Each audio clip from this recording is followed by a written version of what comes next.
আজকে দেখেন মামলা হামলা শুরু হয়ে গেছে।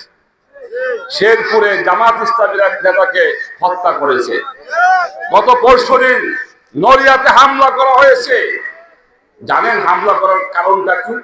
তারা বুঝে গেছে জনগণ এক হয়ে গেছে, বিজয় লাভ করবে।